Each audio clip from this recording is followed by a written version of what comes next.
this extraordinary day in Boston for sure. As it seems every year, spring doesn't exist. It goes from late winter into what we think is about to be spring, and then suddenly it's summer. And today is one of those glorious days, and also a wonderful time to shine a little light into the dark dream world of Enrico Pinardi, with both friends, colleagues, artists. What a remarkable opportunity to honor him and to let his art itself honor him and his life. We came to Henry's work through Sidney Canagas, who was a very dear friend of his. And Sidney was in the midst of closing his gallery and said, I have an artist that I've worked with for years that I hope will be of interest to you. And it was immediately. And then from probably the early 80s on, we worked together with him, and he worked at his own speed and his own pace. We did a number of exhibitions. It just seemed absolutely appropriate to have this exhibition. And I don't often use, and I don't really like the word memorial, so it's a tribute to him and to what he created within his own talent, his own world, and out of his own experience. One of the most important ways for these WebinARTs to work is to invite people who knew and know the artist and the art, and to share their responses spontaneously as we go through today. We're going to be looking at a number of both photographs and images, certainly inviting your response if you want through the chat room or questions, and Rose will filter those for us. But first, I want to ask each of the others on this panel to introduce themselves. Steve, if you'd begin, and then we'll move around. Jerry. Thank you, Bernie. I'm so pleased to be able to be part of this very special program.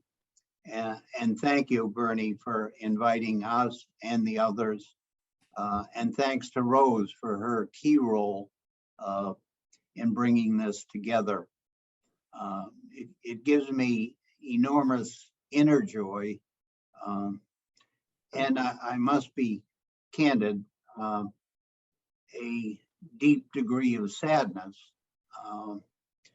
because we are, as Bernie has indicated, paying tribute to such an individual that I consider having been a close friend to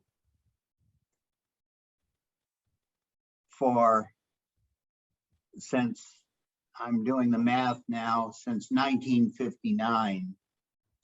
Am I coming through on the screen? You're perfect. And actually, I can tell you that 63 years, because we're about to celebrate our 63rd anniversary.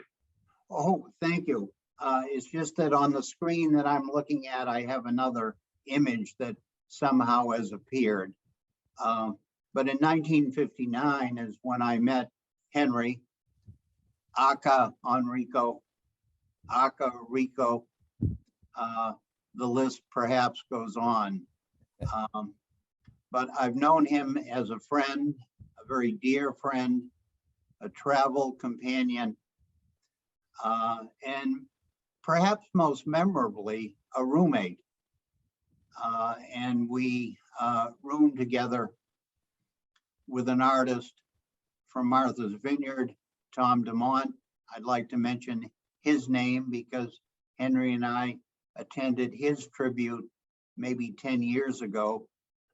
He was perhaps the leading scrimshander in the United States, if I can be that bold. And of course, the unforgettable father, Libero Pinardi, and the four of us were happy roommates for a good period of time. So thank you again for the invitation. Delighted. Jerry? Yes, thanks. And echo Steve's sentiment. I am thrilled to be here, to be a part of this wonderful tribute to a great artist. And Enrico, my name is Gerald Perrino. I'm a painter. I'm a professor. I teach at Salve Regina University. Enrico was one of my first drawing teachers, and lessons I learned at his knee are lessons I still use in my work these days. So he was a wonderful teacher and professor, and I thought a fantastic artist. And Sam?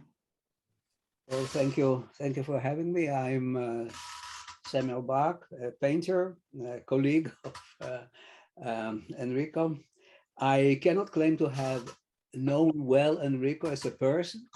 I know him much better as a painter. And I must say, there is a kind of a friendship that every artist develops with other artists whom some of them that he even never met in his life. And yet you feel a certain affinity, you feel that there is something coming through, because I mean, in human relationship, communication is the thing that creates reports, and paintings communicate, and he communicates. And certainly the kind of the language that we have chosen is not very far from each other's desire to evoke an existent world. But what I must say that I will never forget is, maybe for me until this very day, the most beautiful exhibition that I have ever seen in Boston was Enrico's exhibition at the Tufts University. I remember I came to see it there, and I vaguely remember having seen some of his work in New York, in maybe Vorpal Gallery or something like that, right, years before. And then I have seen some things at the gallery, but that exhibition, and mainly his three-dimensional things and his drawings blew me away. There was something in that exhibition that was absolutely magical. And then I met the man who was incredibly kind.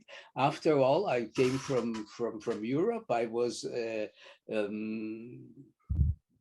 competing with him for the little space that artists can have, and he was so gentle. He was so warm. He was so nice that that alone was an extraordinary gift for me. I think that's one of the things that has always shown through all the years that we worked together with him, was that kindness and gentleness and generosity and this amazing laugh. But before we look at some of the images, I also wanted to reflect on a time that Sue and I were at the Metropolitan Museum and suddenly heard his laughter off to the side, and there was an entire group of students who he had already retired, but he was taking his students through the museum and sharing again his knowledge, his enthusiasm, his understanding of the work, and his love of art. And so I think that presence, and after doing this for 54 years, a number of the artists that we worked with were teachers. Very few of them were teachers in the sense that he was. He was beloved by his students because he loved and valued his students. And the generosity that he greeted Sam with is the same generosity that he shared with everyone, and especially with his students. So when you're trying to teach somebody, if you're able to give them the sense of self-worth that he gave each of his students, and that loyalty literally came through. In fact, the show that Sam referred to was done by Doug Bell, who was also a student of Enrico's. So when things are done with the sense of both respect and love, Brother Thomas basically said one time that love is real and the rest is not. It certainly is a motivator for people to respect and honor others, and that show at Tufts was certainly a perfect example of it. I like the show here at the gallery as well, in many ways, because it provides a smaller opportunity for people to engage with his drawings as well as his paintings. And what I'd like to do now is to begin to get us first through some of the friendships, through some of the images and celebrations that we had together, and then into the art itself, and elicit from each one of you responses to those specific pieces. So this was not that long ago, but the generosity and smile. And this is a very disparate group, as you might guess, of people all together. Henry in the foreground, and Gail at the left of your screen. The artist Han Wei Li and his wife Lu Qing, and Hideaki Miyamura and his partner Pam, myself and Sue, just simply together, enjoying a meal at city table, I think, based upon the curtain that's behind us. But the opportunity just to be together and to the sense of conviviality that came from, as what all of you have indicated, kind of disparate backgrounds. And Henry was always very present and very generous and engaged with others. Next image. And these are just two very lovely photographs to show that he was an equal opportunity friend, both Sam's wife, Jose, and then with Sam at the exhibit here in the gallery, which featured the works of Henry again and Hideaki Miyamura. Interesting that I didn't even think about it when we paired the works for this exhibition, that this had been done before in such a nice way. But again, that smile and the Ipana smile with the Colgate toothpaste. Next one. Let's move to the paintings. And before we begin talking about it, Rose, if you wouldn't mind reading this wonderful passage that's at the very beginning of the monograph on Enrico's works. Of course. So this is written and then translated originally from Liber Cecchini and then translated by Grace Consoli. And it starts the book. Enrico Pinardi's artistic foundation developed on two parallel levels: the young and the unscrupulous American artistic culture and the classical one of the oldest Europe. These influences, united with a continuously refined craft, function in his art like communicating vessels of the same magical idea, aware of his personal interpretation and existential dream of perfection. The alchemy and metaphysics that characterize his works are the necessary passe-partout that permits his dreams to be projected in his creativity and in his elusive poetic world. Like the surrealists, Enrico Pinardi invites his spectators into a dream state where the precision of line and the mysterious objects that are obsessively recurring and distributed in narrow spaces within the painting, and most of the intense light that shines without obvious origin, all are unnaturally placed and returned to the lucidity of obsession. The artist's work is demanding, while confusing every effort at understanding. It recalls the unconscious world where order and the rationality of everyday life are suspended. It seems, as in metaphysical art, that only the light and the monuments, the tombstones, and the shadows of the human beings remain in his world. Thank you very, very much for doing that. So if it's all right, I'm going to begin with this quote and see if it helps in any way to get into this painting. From Brother Thomas, he wrote, "The ancient memories seem to remain and emerge in symbols." So Jerry, does that in any way help us into this painting, which is just a glorious altarpiece for me of both sacred and holy spaces? If you consider the history of Catholicism to be ancient, yeah, I mean, it is steeped in Christian symbolism. The Last Supper comes to mind. Leonardo's Last Supper comes to mind. The central target where Christ's head would be. There's a chest on the table that he's used before. It's something of a tabernacle. There's a board that has nail holes in the end underneath the table. So there are confessionals on either side and the two side panels. And the thing that strikes me is he couldn't resist. If anyone's ever seen the film, Max von Sydow played Christ, not the greatest story ever told. What was that movie? Donald Pleasance plays the devil who tempts Christ and then later enables his suffering and crucifixion. And I just don't think Rico could resist making Christ the target, a symbol for Christ. And this gun holder on the right-hand side, you know, the enabler for the gun itself, he couldn't resist that metaphor. Henry had an interesting sense of humor. He could be upfront with it, but he could be coy with it. And I think in a lot of his paintings, there is this coy sense of humor, and this is one of those examples. He's got this gun, this gun holder that is the perfect form if you want to represent, you know, the Judeo-Christian notion of devil, horned creature, goat, whatever. And the other thing about it is that I think he liked to tease with symbols, but he wasn't interested in overt narratives. He will give it a title, but it was interesting to watch people talk about his work, if he could, because he was something of a celebrity in his circle. Students were constantly milling around and they knew who he was, but he loved to hear an opinion that was from left field. He didn't know the person. They didn't know he was the artist, because he wanted to see what the symbols meant to a wider range of people.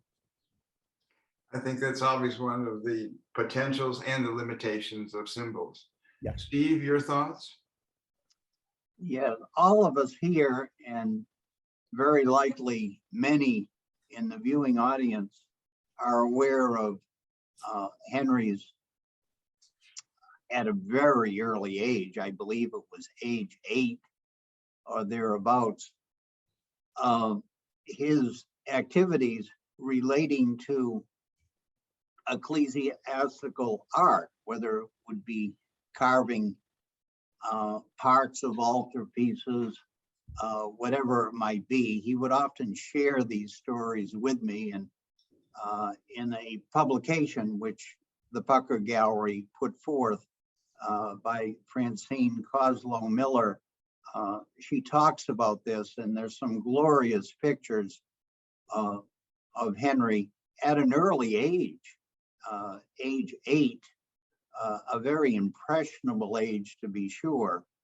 And he maintained this apprenticeship, which he called it, and I'm convinced that it was an apprenticeship, through most of his adolescence. And then he went on, as we know, to architectural school and mass art and advanced degrees and the like. I have to digress a bit because we traveled so much. My wife, Claudia, and Henry and Brenda, both within the United States, but particularly to Italy, where it was so obvious to me that Henry's connection to the Italian culture, obviously his ethnicity, but his love for the Italian culture came forth. And obviously that brought into the arena Catholicism, which he again had been exposed to from his early boyhood. And with his characteristic charm, incidentally, at Mass College of Art, he was often referred to as the Italian Rex Harrison. Some may agree with that, some may not, but there is a certain physical similarity, if I may put that forth.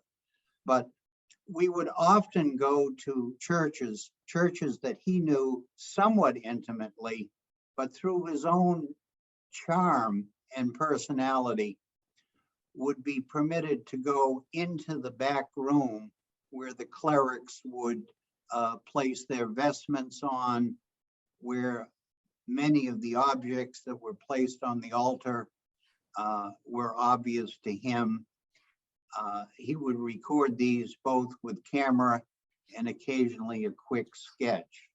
So I'm looking at an exquisitely formal painting, and I'm bringing forth the notion, at least, that his exposure from a very tender age of 8 all the way through his adulthood, brought him even closer to Catholicism.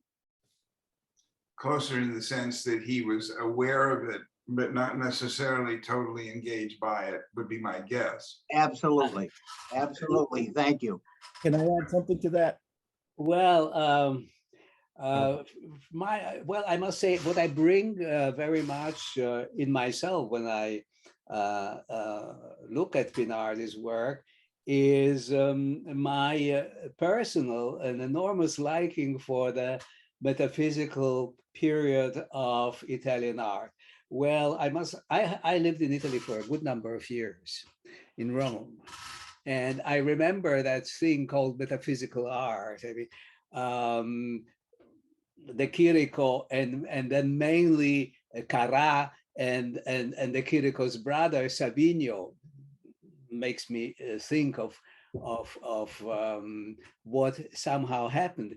And what was very interesting is how the word metaphysical became a kind of an ugly word in Italy in the intellectual sphere after the 20s. When you wanted to say that something is bad, you say this is metaphysical. It's like the word mannerism that was in the beginning considered to be a mannerist painter was great. And then 2 centuries later, you say that's a mannerist. But anyway, there was something that certainly resonated in me when I saw his work in relation to my admiration of the early Morandis that were metaphysical and so on.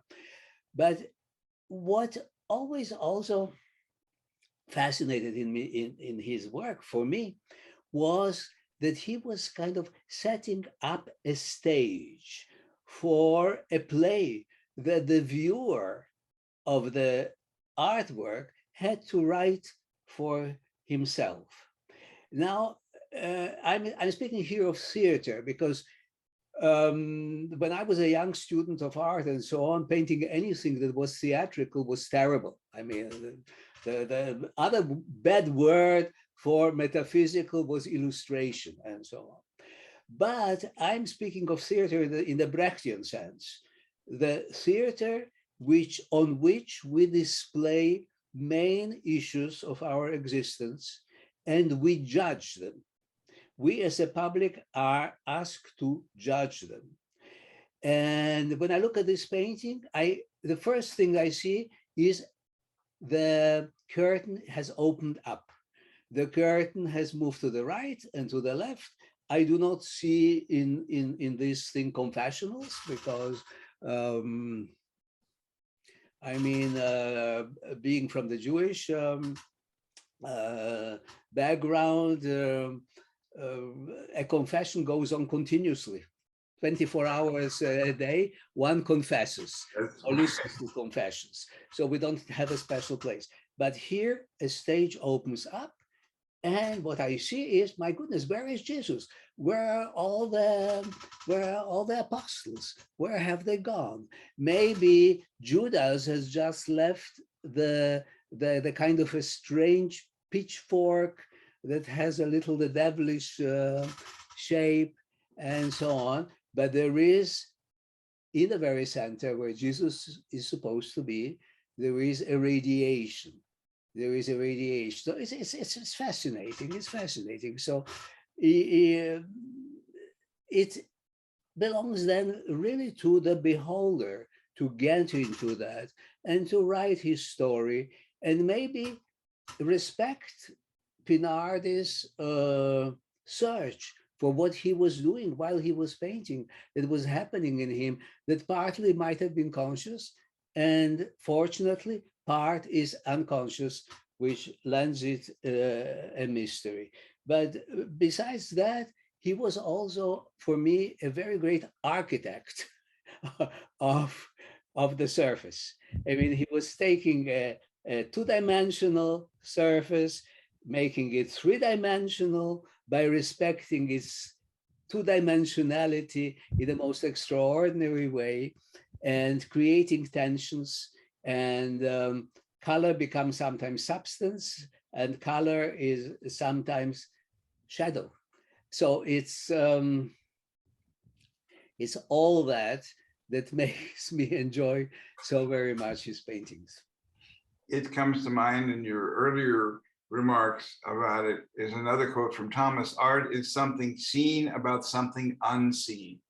Yeah. It is in fact that invitation for each of us as viewers to explore within ourselves what we see in it. I love the sense of design, the architecture Sam just mentioned, the reflected brilliant light off the surface of the table itself or the altar, the creases in the cloth that go across it. And we'll see those in a number of other paintings and how they, in a sense, create a visual rhythm within each one of the paintings. So all I'm suggesting to everyone who's listening or looking is to invite you into your own conversation with each of the works that we're going to be looking at today.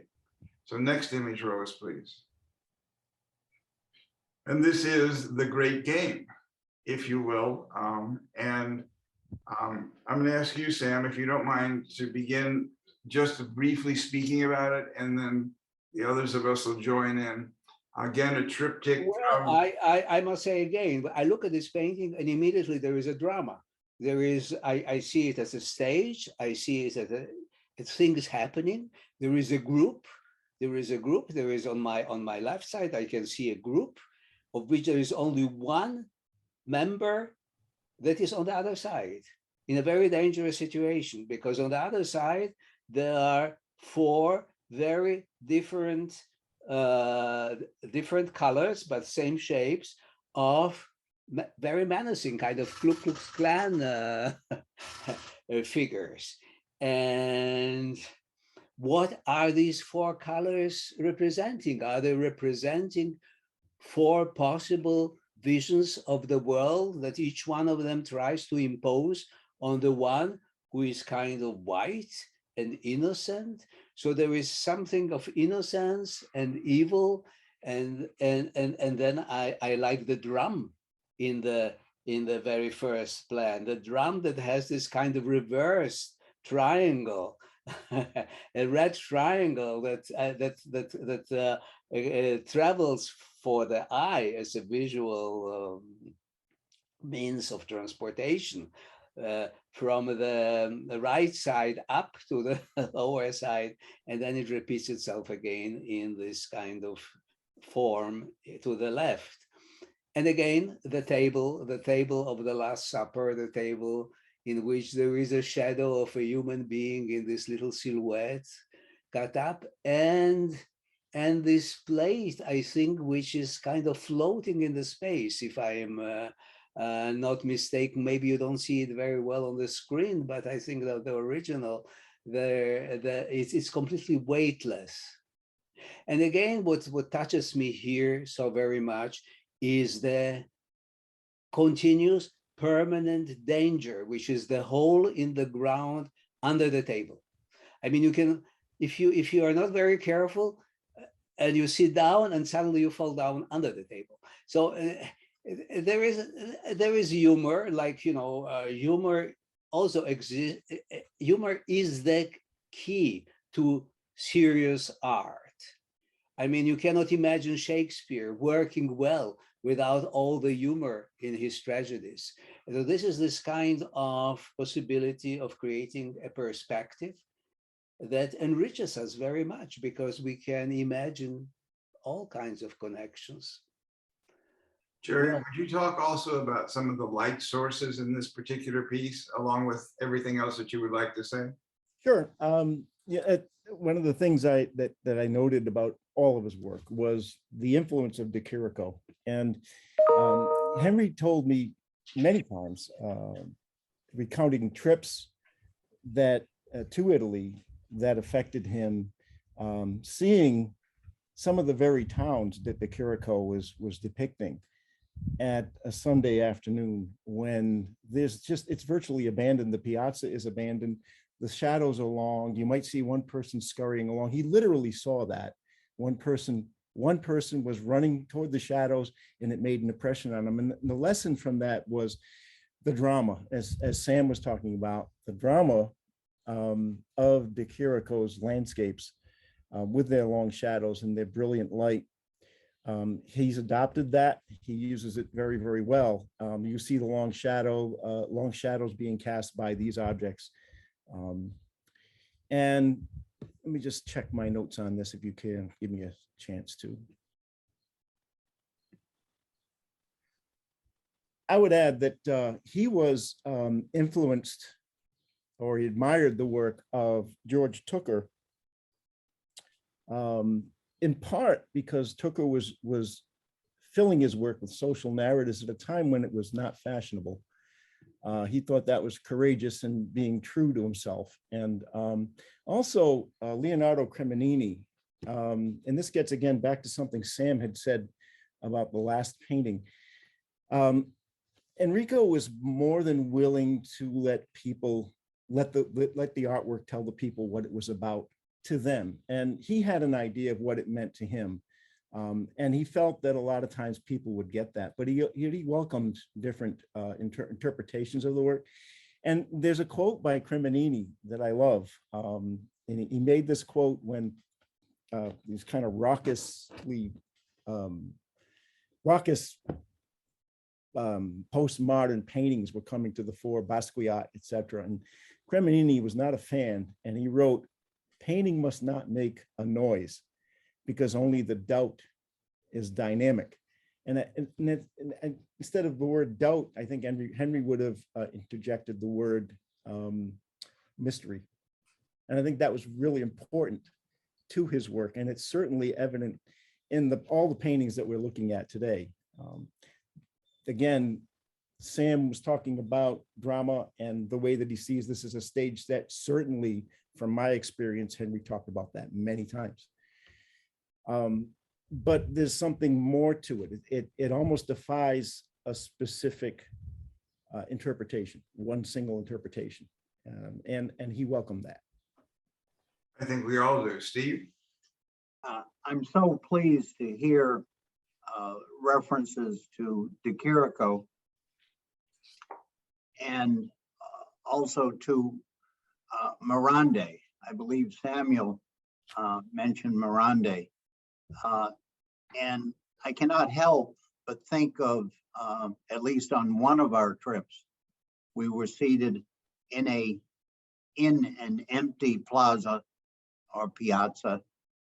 And if I have the pronunciation correct, Modena in northern Italy, where I believe de Chirico was stationed when he was in the military in World War I. And Henry pointed out to me, maybe for the first time in my knowledge, the references architecturally and spatially of the very place where we were at in several of de Chirico's paintings.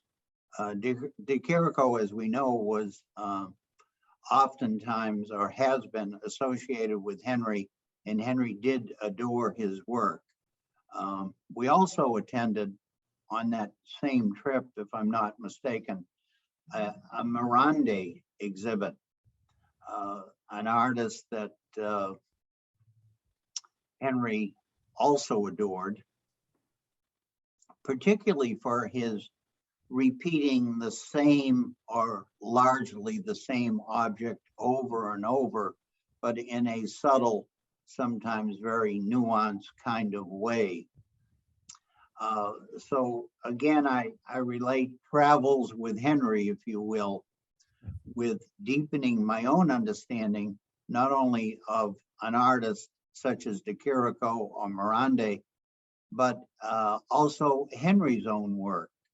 And as I look at this painting, and if I move the ecclesiastical aside, I'm left with an array of games and toys, and that list goes on. For those that have been or have had the privilege of attending or going to Henry's home in Hyde Park. One was visiting a museum with each room that one entered, whether it was the room of toys, toy soldiers, whether it was the room of croquet mallets, the room of dolls. And to this day, I think one of the rooms that Henry had contained more crucifixes than perhaps the Vatican contains. And they so beautifully adorned the walls, all of these providing input to his majestic work. Oh, wonderful. I just would add slightly the fringe on the tablecloth as it moves your eye around very graciously from fold to fold to fold in the piece itself, and the folds themselves echoing the shapes of the hooded figures or covered figures on either side of the piece. That there's such a wonderful kind of structure that holds the entire set together, if you will, and enables each of the sections to bounce off of either the pole with the variety of colors and the colors being picked up in some of the figures. There's such a joy looking at it simply as a work of art, separate from all of the additional wonderful insights that all of us, you all have brought to it. So let's move to one of the drawings. And I think in the show, for me, many of the drawings in the show are some of the highlights. So Rose, if we can move on to the next one called Sanctuary, there it is. It's a luxurious way to look at a drawing on a screen like this. Yeah, it's such a beautiful work. It kind of lets you go down, but it brings you up. It's, I must say that speaking of the Chirico, what Enrico had much more than Enrico is a commitment to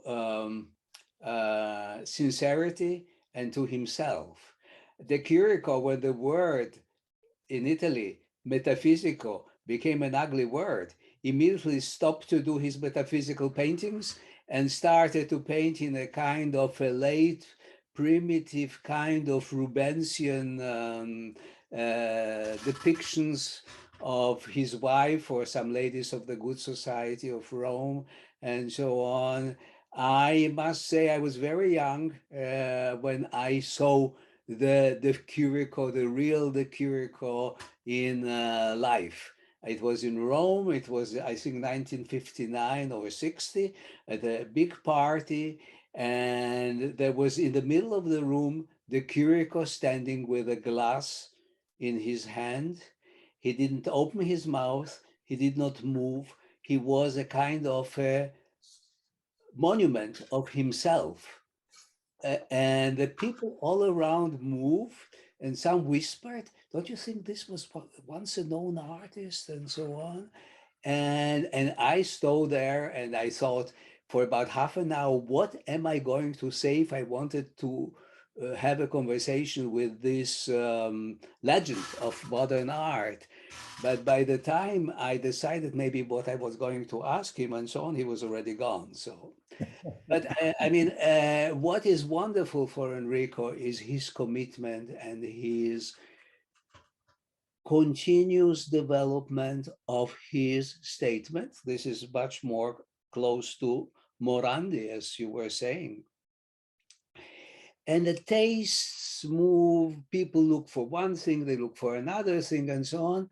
But Enrico was going this way. He was saying, this is my world, this is my journey. I don't know really what I am finding, but I am just telling you about what comes to me. And it is absolutely wonderful. I live with a very beautiful painting of Enrico. And I must say, every time that I look at it, it is there. It is endless. It does not have a time dimension. It is there. It is present, and I can enter it. I can come out. I can move around inside. But the painting has its presence, and this is fantastic. Jerry? I'd like to talk about his drawing in general, because I think there's something we haven't touched on that comes up on this topic. And, you know, he used initially, or I say practically, he used drawings as a means to develop ideas. I think most of us do that to some degree or other. But honestly, I really believe he just enjoyed the process of taking nothing and turning it into something. And it was almost an automatic process to watch him work, which I did for many years. As a student, he would invite us into his studio and he'd let us watch him work. And he would draw the damnedest things. I remember one time he drew a nut, like, you know, as a nut and bolt, just hovering in the air. And then he put it in a doorway. And the next thing you know, there were 4 or 5 other things, and he discarded it. And he put it in a pile. And he did tens of thousands of these drawings. And I think that automatic process was important to him because he was tapping an intuition, kind of a mute intelligence that I think many of us take for granted. And he saw that as a way to find those perhaps most deep-seated motives that made him want to make art. I'm reminded of a quote from Flannery O'Connor, the author, who wrote that I don't know what I think, or something to this effect. I don't know what I think until I read what I've written. And I think for Henry to begin the drawing process where his subconscious is pushing objects and forms to the fore, and he's interacting with the paper to give them some tangible reality. I think that for him, that was his way of finding out what he thought or what he felt. And then he could find out what he thought from what he felt. Something to that degree. I hope I'm making sense. Within reason. Steve? Perhaps Henry's drawings become the noblest of his works. And in part that might be due to the fact that the pencil might be advanced as the most noblest instrument to use in making art. That's what most of us first use. That's what most of us still use. And from a family of artists, which Enrico Henry was from, firsthand, I believe he inherited that drawing instinct in part from his uncle Libero, the well-known architect in Italy. And when we traveled together, meaning a small band of relatives and friends and the like, the architect uncle would always record in pen that which Henry would record in pencil. And also too, my visits to Henry to Hyde Park over the many years, and I'm moving past seeing him operate in our shared studio when we were roommates together. He would be forever making drawings while watching television. Some of you may not know that he was, may I use the word, addicted to television. He was forever watching television and the zaniest programs one could imagine, but forever moving the pencil and recording. And it is delightful to see this as well as the other drawings that the Pucker Gallery has put on display.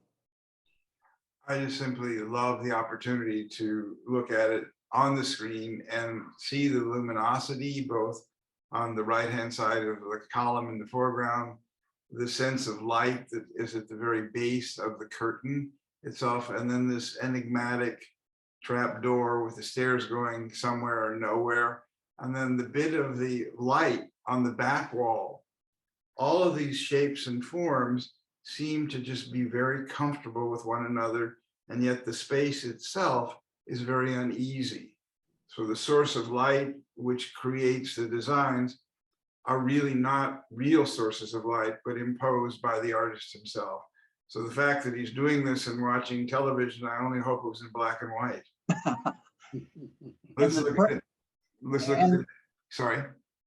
And the trap door, I might add, is not an uncommon compositional device in Henry's work. Correct. But to see it on the screen with this size, I'm tempted to, and I probably already have, pointed towards the very areas that you've described, Bernie. It's rather amazing.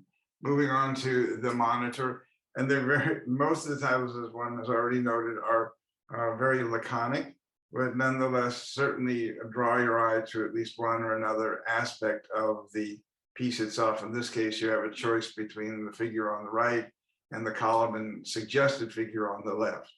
But I would just love, Sam, if you would respond to this image, which invites us in. And once we're there, it's extraordinary. It's hard for me to say how much I love it, because there is those two aspects of the human being. One on the right, who is just a shadow of himself. I mean, the shadow that he casts has exactly the same substance that he has, which means almost close to zero, but also the use of the blue, where on one hand, it is water on which that strange figure is kind of floating, almost a walking, almost like Jesus-like, and then the blue of the sky.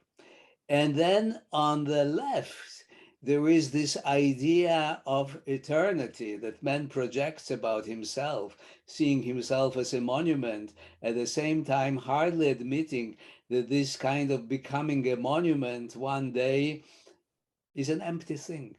And if you open a little the substance of that, you see there's a hole, and there is this blackness, and there is this inexistence, the impossibility of becoming a monument.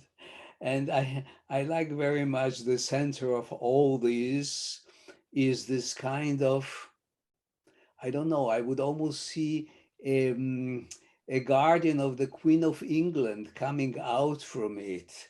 It is a strange structure. And what we see in the very middle of this painting, I think, would have made Dr. Freud very happy. and you even get a shadow of it. It is so powerful. Yeah, yeah. It kind of reflects man and his thoughts on the importance of sexuality. I guess, I don't know. I mean, I don't want to go too far. Thank you for going as far as you did. Yeah. Jerry?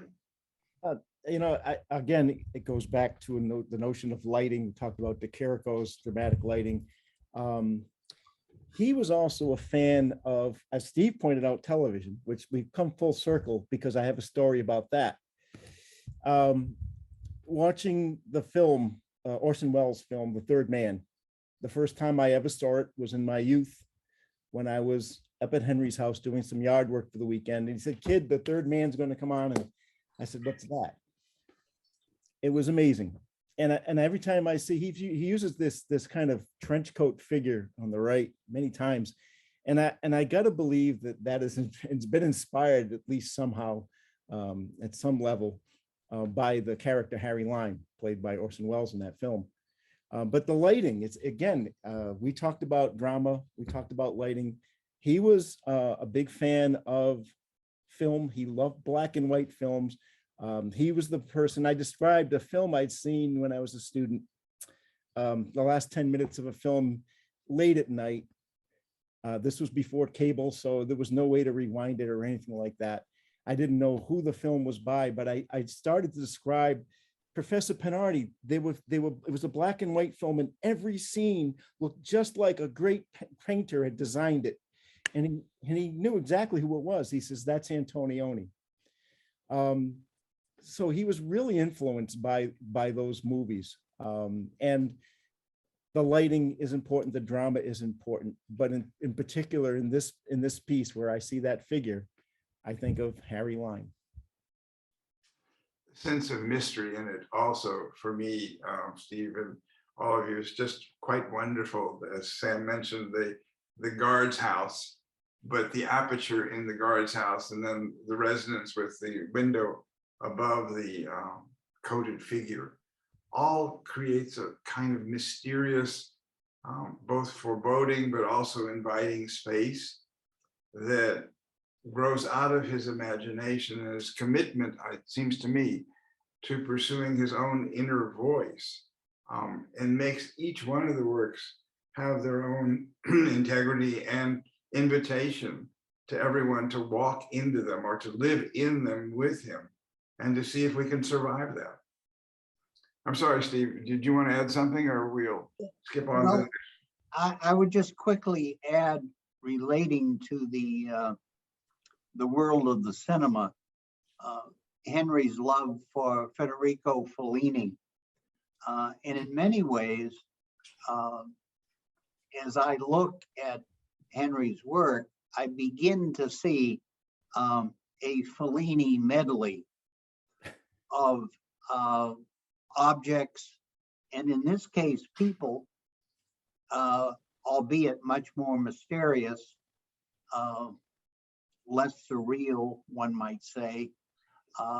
And Bernie has mentioned the guardhouse, and I cannot help but think of, as rudimentary as this structure might be compared to most confessionals, I begin to see too a confessional that Henry might have seen, and this in part becomes, whether it be a guardhouse or a confessional, the structure remains similar. Correct, that's absolutely true.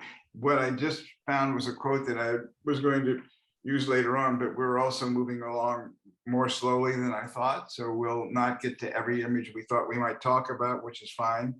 The quote is, "Aloneness and loneliness are not the same thing. Aloneness is profoundly metaphysical, a consciousness that we are never far from the edge of existence." And it just seems to me that that's a wonderful quote for this particular image, because there is a sense of aloneness. And then the use that Brother Thomas, not knowing Henry's work very well, used metaphysical. And finally, once you're in the space, there's a consciousness that we are never far from the edge of existence. So that it is we're able to also identify with these in an existential manner that I don't think people first realized when they walked into an exhibition or into a painting of Henry's, that makes them even more wonderful. Next image, Rose. Thank you. That's wonderful. Thank you. So we're going to look at two drawings and then a painting. And Sam, I'm going to ask you, because we looked at these together in the gallery a couple of days ago, if you would start.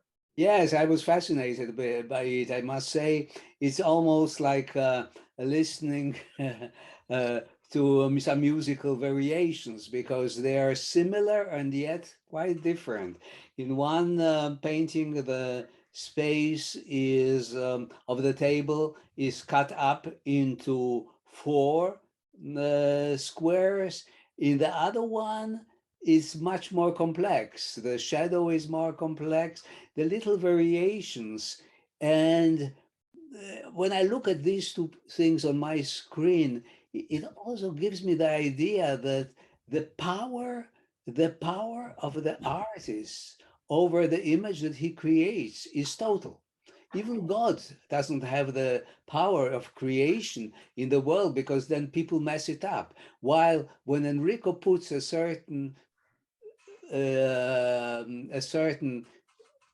formation of objects in space and gives them a light, they remain so right and so just.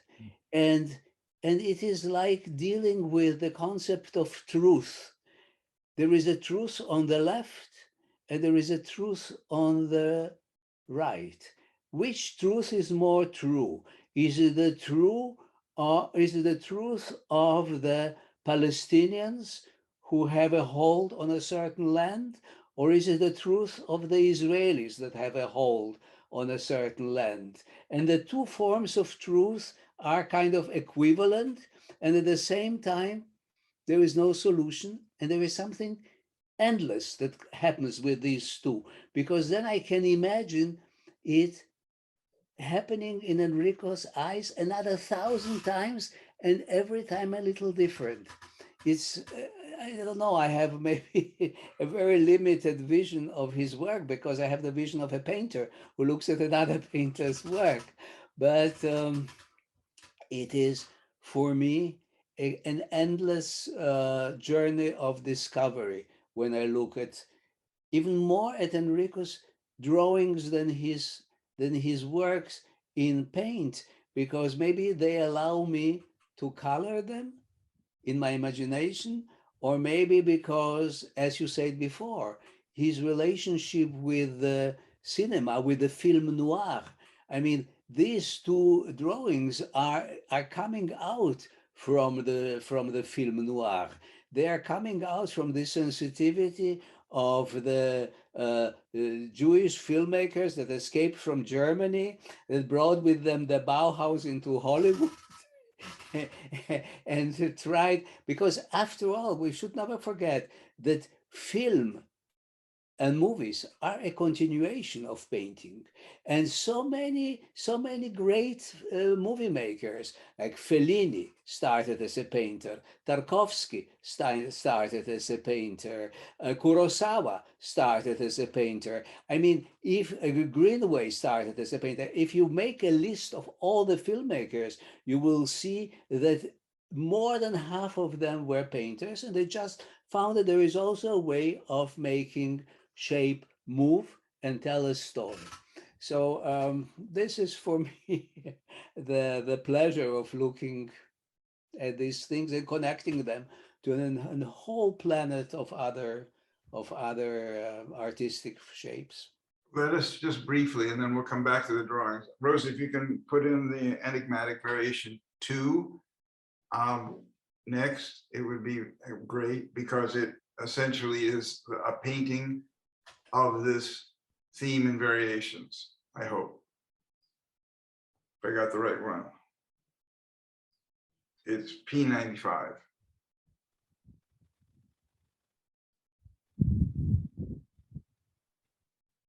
That's it. And there you have it. So Sam, do you want to make the dessert, or shall we? Oh, I must say, for me, this is the most perfect painting of minimalist art that has been created on the planet. It's absolutely extraordinary.